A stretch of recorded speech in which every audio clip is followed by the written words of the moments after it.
आज का हमारा विषय है सूत्र साहित्य या सूत्र साहित्य काल।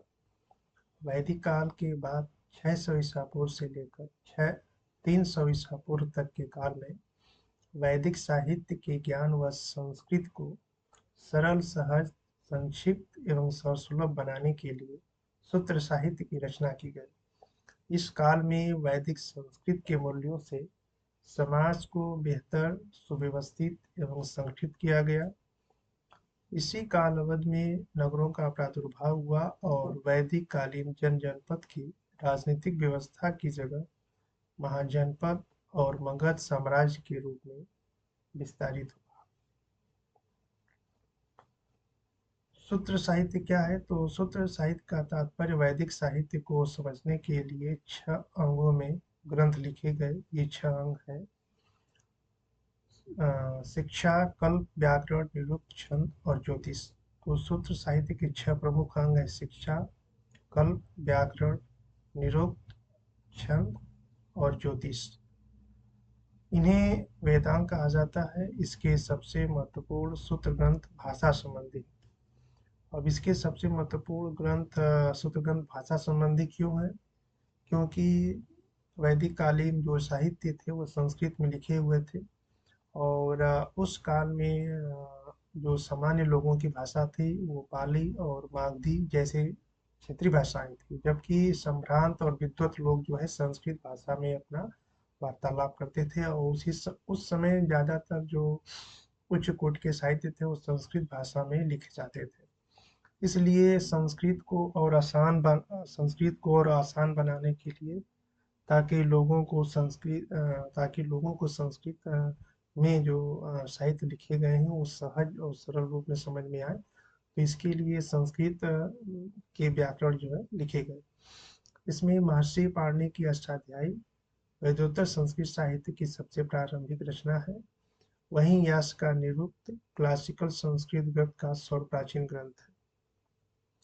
अब जो ये 6 अंग है उसमें प्रथम है शिक्षा। वैदिक स्वरों के शुद्ध उच्चारण के लिए शिक्षा शास्त्र की रचना की गई। गायलम इसके प्रमुख ग्रंथ है। दूसरा है कल्प। कल्प का तात्पर्य कर्मकांड या उसके प्रक्रिया से है। कल्प को 3 भागों में लिखा गया है। पहला है स्रोत सूत्र। इसमें यज्ञ से संबंधित जानकारी है, जैसे यज्ञ वेदियों को नापने आदि की जानकारी। दूसरा है गृह सूत्र, तो इसमें गृह कर्मकांडों का विवरण है। और तीसरा है धर्म सूत्र। तो धर्म सूत्र में राजनीतिक, सामाजिक एवं धार्मिक दायित्वों का उल्लेख है।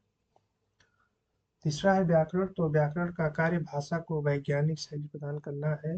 व्याकरण का प्राचीनतम ग्रंथ पाणिनि द्वारा रचित अष्टाध्यायी है। इसके अलावा पातंजलि ने महाभाष्य और कात्यायन ने वार्तिक लिखा। तो पाणिनि, पातंजलि और कात्यायन को मुनित्रय कहा जाता है। चौथा निरुक्त है। तो निरुक्त का अर्थ व्युत्पत्ति शास्त्र है। इसमें वैदिक शब्दों की व्युत्पत्ति बताई गई है। निरुक्तों में सबसे महत्वपूर्ण ग्रंथ यास्क द्वारा रचित निरुक्त है। यास्क द्वारा रचित निरुक्त है। इसके बाद छंद। तो पदों को चरणों में सूत्रबद्ध करने के लिए छंद की रचना की गई। और पिंगल द्वारा रचित ग्रंथ जो है छंद शास्त्र, इसका प्राचीनतम ग्रंथ है। और छठा है ज्योतिष। तो ब्रह्मांड एवं नक्षत्रों के विषय में भविष्यवाणी ज्योतिष का विषय है। ज्योतिष का प्रमुख ग्रंथ लगध मुनि द्वारा रचित वेदांग ज्योतिष है।